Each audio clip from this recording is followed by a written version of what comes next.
2020 to order, and if we could get a roll call, please.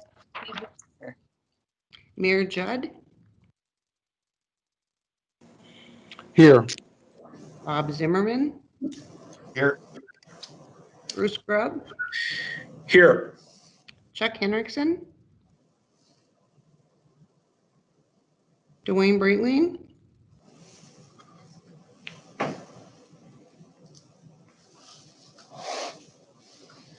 Jenny Monjo? John Strand?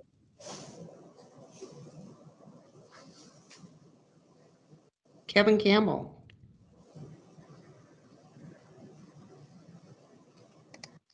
Corey Peterson?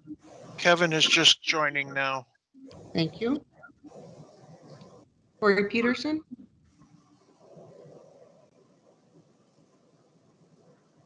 Mary Sherling? And I am here. Does that give us enough for quorum? No, we need two more. Nathan Borbaum? Nathan is here. Roger Olson?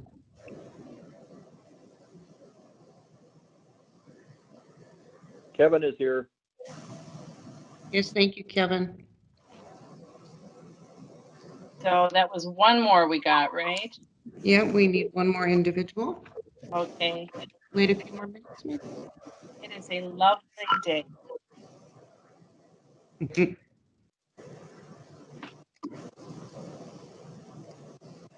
Well, let's just go along down the agenda, and we can come back and approve the minutes either when we get enough people or at the next meeting. But are there any changes or additions to the agenda? It's looking good, Eric? Nothing from me. Okay. Then let's go ahead and move right into item number 4, the property acquisition status report. I'm going to share my screen and hopefully you guys can see that, and then I'll scroll down to agenda item number 4. I'm assuming, Mary, you'll come back if we have more members to approve the minutes and that sort of thing. Yes, that's my intention. Okay. So in your packet, starting on page 5, is the usual monthly property acquisition status report. The cover page is more of an index, just to get people familiar with where the various pieces and parts of the project exist. The second page, on page 6, is the overall status map. And I will zoom in just a little bit on that for you on the screen here. As in the past several months, we continue to make slow and steady progress. We've acquired another I think it's 8 or 10 parcels in the last month since we met previously. And so those are, good activities, and we're making more progress. You can see more and more green along the channel. A few purple squares up on the north end. That means we have purchase agreements signed and we're just waiting to close until the closing date. Although the good news on things being acquired is sort of counterbalanced by the steady blue colors along the western portion of the channel, west of West Fargo and west of Horace, as well as the blue parcels along the southern embankment Reach 1. So we're continuing to go through the negotiating process on those steps, and we'll be talking a little bit more about this under the Cass County Joint Board update, but the statutory process that they're following is complex, and we're getting closer and closer to taking more and more serious actions. So I'll share more about that later, but just as a preview. So we are making good, but sort of steady and slow progress. Moving on in the status report, usual format. I do think in the next month or two, we'll probably move this cultural mitigation page towards the back end of the report because most of these are already acquired. Environmental monitoring easements. This is for the biotic and geomorphic monitoring program. And we've acquired everything that we need this year with the exception of a handful of parcels in Clay County and 2 in Wilkin County. And with the COVID issues impacting court dates, we're working through the court system to get those those dates established to get the rights of entries. Regarding the BioGeo monitoring program, we did hear from the Corps that their survey crews will be in the area starting that monitoring program in early August. So we'll be coordinating with them as that date approaches.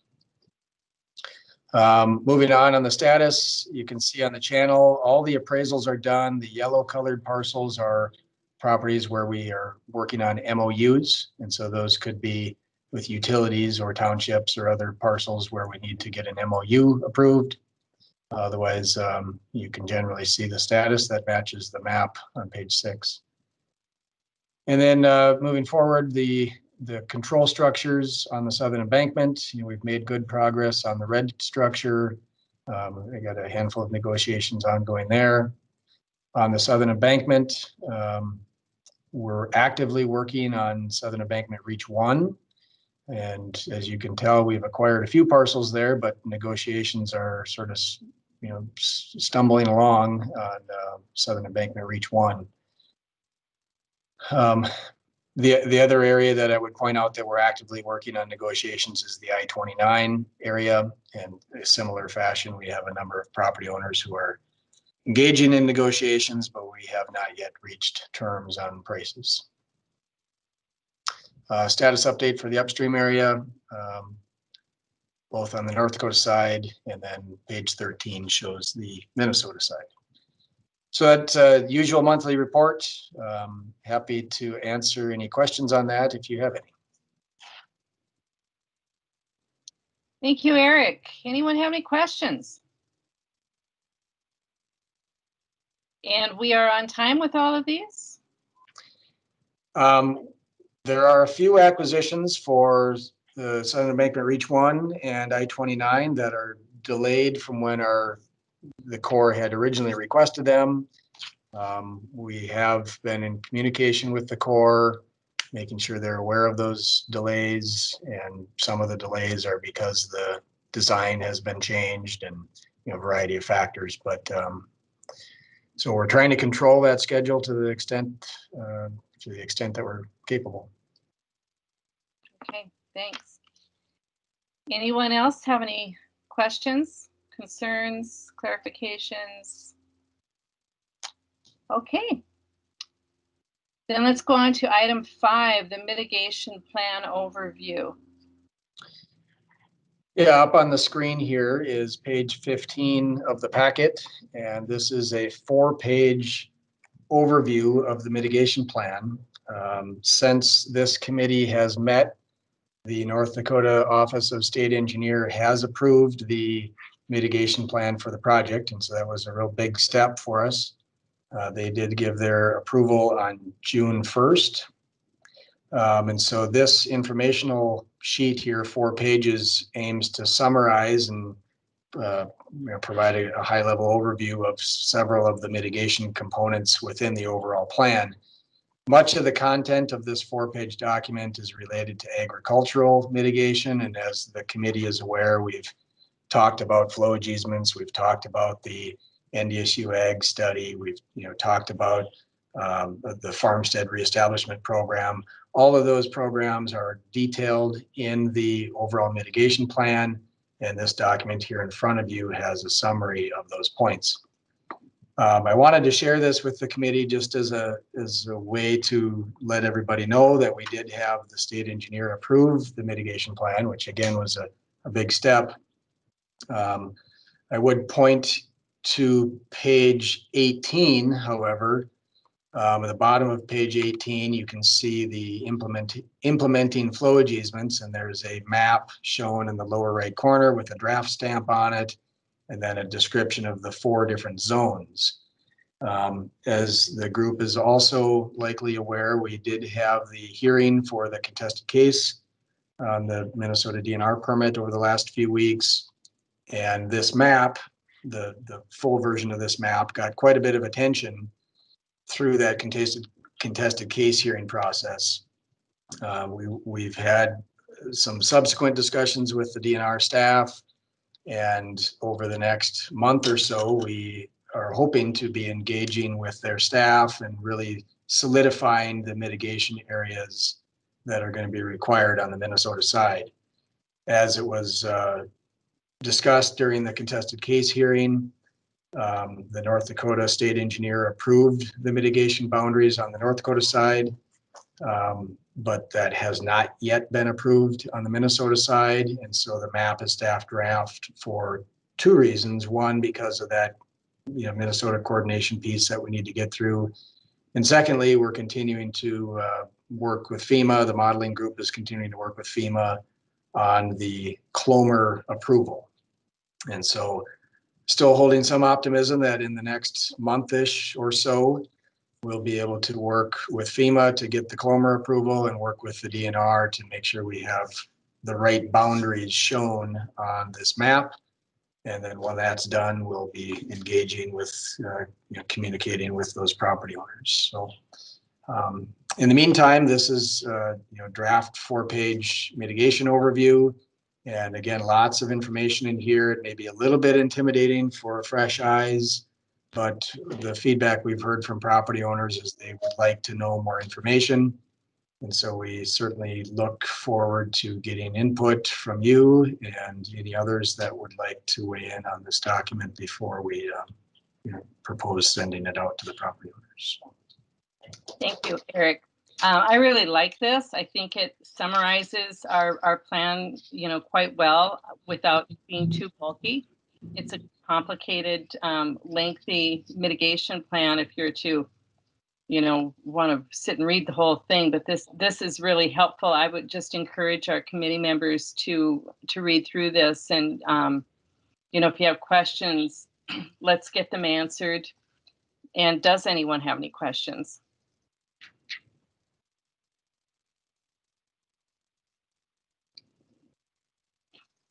Can you say, Eric, this has not yet been released?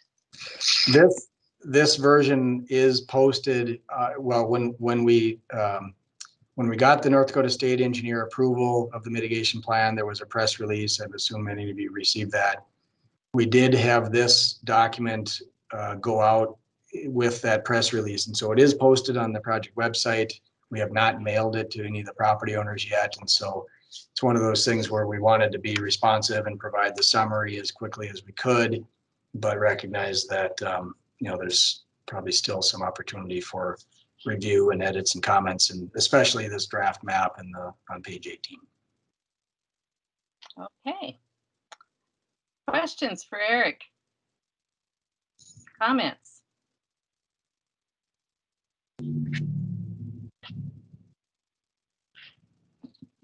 All right, then we will move on to item 6, recommendations for utility relocation easement. Sure, I can take this one as well. On page 19 of your packet is a letter. And this letter is basically asking the committee to confirm that it is appropriate to allow the Cass County Joint Water Resource District to grant an easement to a cell tower company because there's a cell tower in the footprint of the channel that we have a responsibility to relocate. And over the last several months, we've been working with that cell tower company to identify potential replacement sites. And through those discussions, we've identified a site on OIN 728. The map here on page 20, I'll zoom into that here a little bit. So the existing cell tower this is 40th Avenue. So this is the Eagle Run development. This is cell tower located just west of the Cheyenne diversion channel. And that cell tower is in the footprint of the channel. So we have acquired parcel 728 in its entirety, and we proposed a few different locations to move this tower to. And over the last few months, they've done some propagation studies with the cell tower, the vendors, Verizon, et cetera, that rent space off of that tower. And they've confirmed that this location is satisfactory to them. And so we are proposing that we would grant them an easement on this site to help expedite the relocation of the tower, to get it out of the way as quickly as possible to allow construction to proceed. And given that, there's been some discussions in the past about what do we do with these asset lands that have been acquired for the project, we thought it was appropriate to ask the committee for, at least a blessing and, well, at a minimum awareness, and if agreed, a blessing to allow the Cass County Joint Water Resource District to grant this postage stamp size easement on parcel 728 for the purposes of relocating that tower. So did we have to purchase this land specifically for this easement, or did we already have it? We had bought this parcel prior to this easement request coming up, and so it was sort of a convenient opportunity for us. But it's outside the footprint. Yeah, so I can zoom in here just a little bit closer to give you. So the crosshatched area is where the channel and embankments and stuff will be constructed. And as you can see, we're proposing that the easement area would be just outside of the project limits, the small access road over here to 15th Street South or 15th Street West. So the easement would be defined to give them this small postage stamp with a small access road. And then we have to pay for relocating that cell phone tower? Yeah, and that's a responsibility of the project. Those utilities that are in the way because the project is requiring them to be relocated, that's one of our responsibilities. So finding a site that is close by and suitable to them seems to be a way to expedite the relocation of that cell phone tower. Was there any controversy with picking this site? No, it's actually gone very smooth. Good coordination with the cell tower company, good coordination. Well, they had coordination on their side with the Sprint and Verizon and whoever rents space on that tower. But so far it's gone real well. And I guess next steps, if the committee here is okay with sort of concurring with this approach, then we will be asking the joint board tomorrow morning to consider entering into that easement. We'll supply a draft version of the easement to the cell tower company. They'll review it and they'll probably be back and forths and moving things. Who else has questions? Anyone? Questions or comments from anyone? Since we don't have a quorum, I guess I would just ask if there's anyone that has any concerns about this. If not, I guess my feeling would be it sounds good. You could deliver that message to the Cass Joint Board that we discussed it and there were no objections. Unless somebody has an objection or concern, please step forth and let us know. Okay, then let's move on to item 7, the committee update for the DA board. What's that? So each month I work to produce just one quick slide that could be used for the committee to provide a high-level update to the DA board. And so I wanted to share this one slide with the committee. And I guess, Mary, if you're okay with this, we can pull this up during the board meeting tomorrow. Just a few points to walk through this. There's been no new appraisals since the last meeting. We've got all the appraisal work done so far, but there's going to be a bunch more appraisals, of course, starting on the southern embankment and upstream area, hopefully soon. On the acquisitions, again, we've acquired 10 parcels since the last meeting. On formal negotiations, there are several steps in that process, and you can see the number of properties in each one of those steps. This invite to Cass County, you'll see that is 0. After tomorrow morning, we expect that number to change. I guess we have a request for the Cass County joint board tomorrow morning. Again, I'll touch on that in a minute. So the joint board is proceeding with all those processes to acquire the necessary property rights. BioGeo, again, we've made good progress in getting access secured to nearly all of the sites, with the exception of a few that we're waiting for a court date. Mitigation plan approved. We talked about that. On this outreach planning, I guess we're anxiously awaiting to get final boundaries and Colmer approval so we can do the outreach to property owners. And then two things that are just ongoing. One is that fluid easement valuation update, and two is the crop insurance development study with Watson Associates. Can I give a snapshot of what's going on in the lands program? Great. Any questions on that item? Well, we're just clicking right along here, guys. I think I heard, was Roger on this call or not? Or if somebody want to update us on the joint board? Or is that going to be you too, Eric? Yeah, I guess I don't know if Roger, or Dan, or anybody's on, but I definitely wanted to make sure the land committee was aware of a couple actions that we will be asking of the joint board tomorrow morning.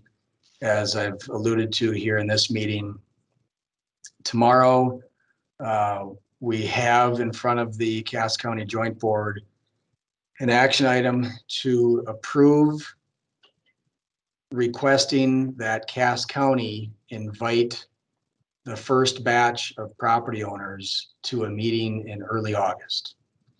And so those invites to the property owners have to be received 30 days prior to the meeting. And we've got a first batch of 5 different property owners that we are proposing to the joint board tomorrow morning. They will, I guess, assuming they go along with the request, they will send a request to the county administrator. County administrator will invite those property owners to a meeting of the county commission on August 3rd. And at that August 3rd meeting, the Cass County Joint Board will be asking the county commission for approval to utilize quick take eminent domain. And so I wanted to make sure that the committee was fully aware of that. We did discuss this and share this information at the outreach committee just before this, and we've had a handful of discussions with various leadership and elected folks. And so I guess from my standpoint, I'm wanting to make sure people are aware and, no surprises. But that being said, this is starting to get into the, tougher parts of the acquisition process. And so it's likely that we're going to have some property owners that are, not going to be happy with that. And, we've been communicating with these folks to the extent that they're willing to communicate with us. And so I guess wanted the committee to be aware of that. The other action that we will be asking for approval from the county commission or the Cass County Joint Board tomorrow morning is that a few of these properties that we're getting close to this county commission involvement, a few of those properties happen to be occupied structures, whether it's houses or businesses or whatever. And under the statutes, we're required to give them a minimum 90-day notice to vacate. And so because we need to remove the structures from the site before we grant access of the land to the P3 developer, and because the P3 developers need some assurance through their bidding process that the land will be acquired and the structures will be removed, we're at a point where we need to start sending those 90-day notices to vacate as well. And so again, that's one of the tougher parts of the acquisition process. And so tomorrow morning we'll be asking the joint board for approval to again request action from the county commission, and to approve the sending of some 90-day vacate notices. So your joint board members are working hard, and I think they've got the support of the DA committees in Cass County and other Fargo and others. But this is going to get more serious here over the next few months. Certainly, and I appreciate that. One question I have, because it's been a while, I think, since we've talked to legislators regarding this, has there been any outreach to legislators, particularly, and I'm talking Cass County legislators, but particularly those in the areas that are affected? I guess I want to make sure that they understand our protocol. I know I had a conversation with one yesterday, and there seemed to be some confusion exactly what our process is. And I know it's, this is the first time we're going to be using this particular process.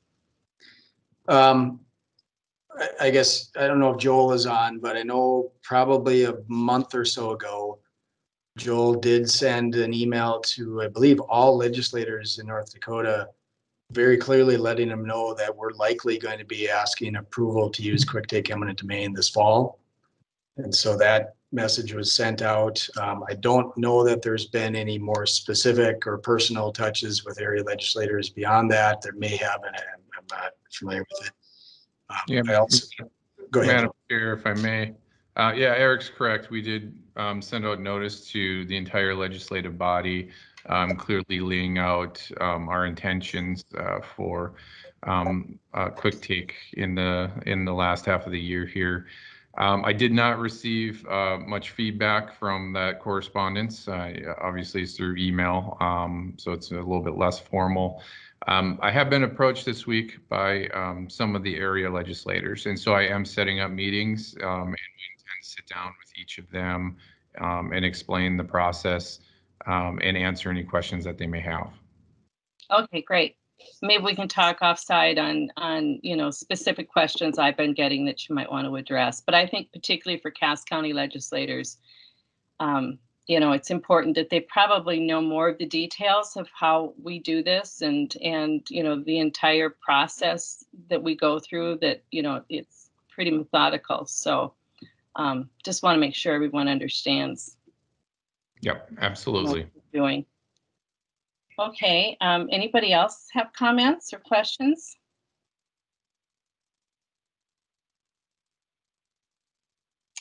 Okay, Minnesota. JJ, is that you? Mayor Judd. Yep, I am here. I was absent at the last lands meeting for the MCCJPA. I'm not sure if Kevin would like to give an update on that if he's available. Yeah, I think I gave an update on the last meeting already.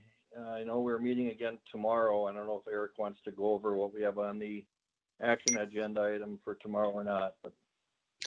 Sure. Maybe just a few quick points on the MCCJPA side.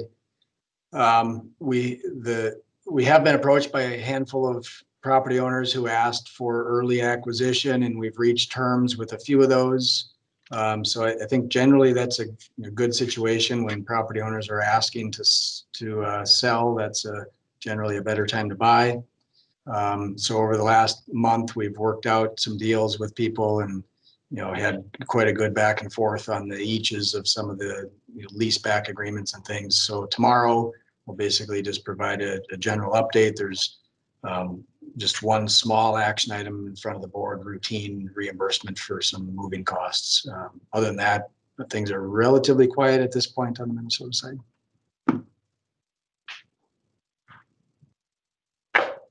Okay, thank you, Minnesota. Then let's move on to the MetroCog update. And it's not the Altenburg Greenway, right? It's the Agassiz Greenway, or are we changing the name? A little levity here, but it could be the Sherland Speedway or something too. I don't know. Maybe we could come up with something a little more creative than Agassiz. I mean, I'm the least creative person I know, but it'd be a great contest for people to have. Yes, it would be. Adam, go ahead. Alrighty. Thank you, Madam Chair. just another quick update on the Greenway study for you today. First off, going back to last week, we did have a very good public engagement meeting that we held online in conjunction with our team from SRF Consulting Group and Contour Design. Had over 65 people that we could count in attendance, and we had a lot of good questions and enthusiasm from the public. The only issue we did receive troubling feedback on had to do with the name our team had chosen for the project. It's an issue we're very thankful to have heard from the community about, and if it is something you do have additional questions about, I can go into it a little more detail here. Though we have sent out a press release about the issue, and we'll have additional information about it on MetroCog's website and Facebook page. Moving forward, though, at least through the end of the project, we'll be referring to it simply as the FM Greenway Recreation Master Plan, and potentially looking at additional branding options with the community after the project concludes later this year. The naming issue has affected our current draft materials, including a detailed informational video that we produced, as well as a draft plan and an online survey that we have. So we're making changes. Hold on again, and I'll get you all set up. Okay, that's fine. As swiftly as we can. Our current plan is still to have these materials for public review, though, through Friday, July 10th.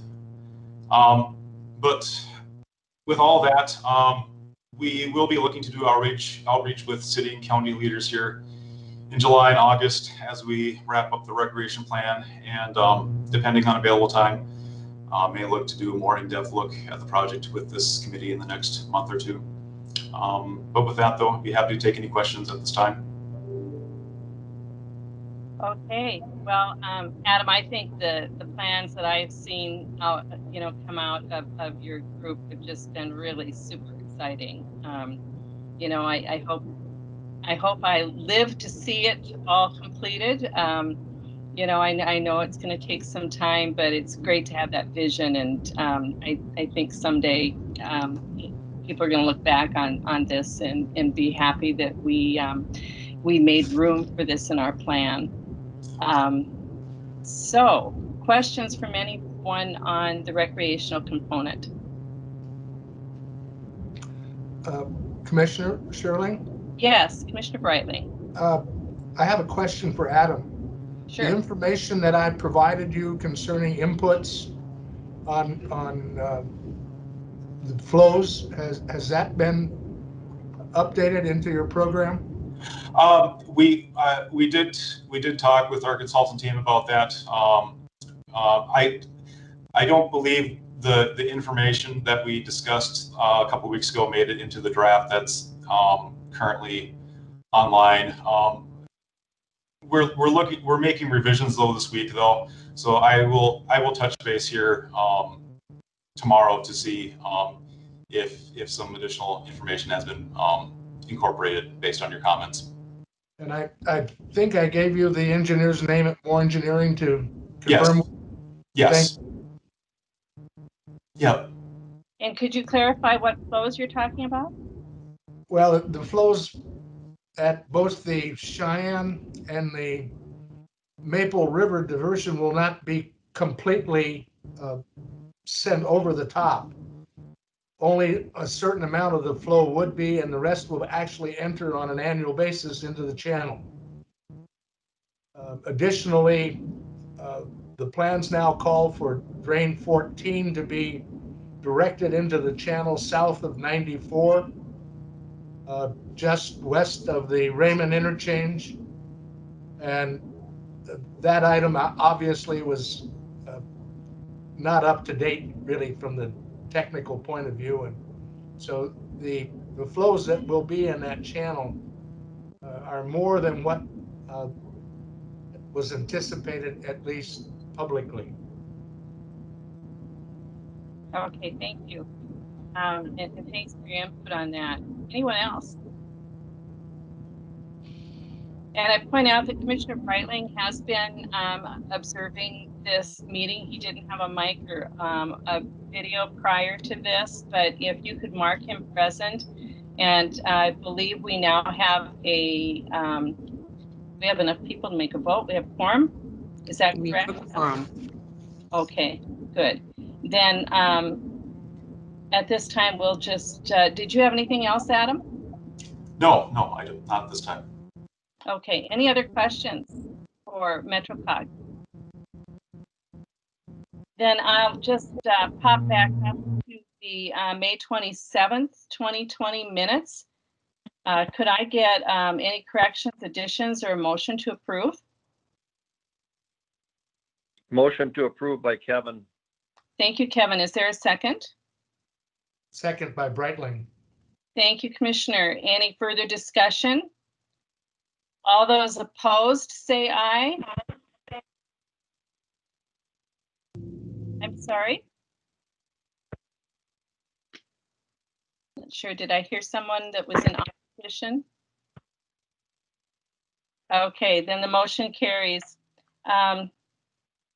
Do we have any other business? Eric, you got anything else for us? It's probably the nicest day of the year outside, so that I suggest we end early. And I'm not on the finance committee, so I don't know about the rest of you, but yeah, we're out of here. Could I get a motion to adjourn? Madam Chair, one moment, I apologize. I would just like to mention that we're planning to try to do in-person meetings next month. So just so the committee knows. All right, thank you.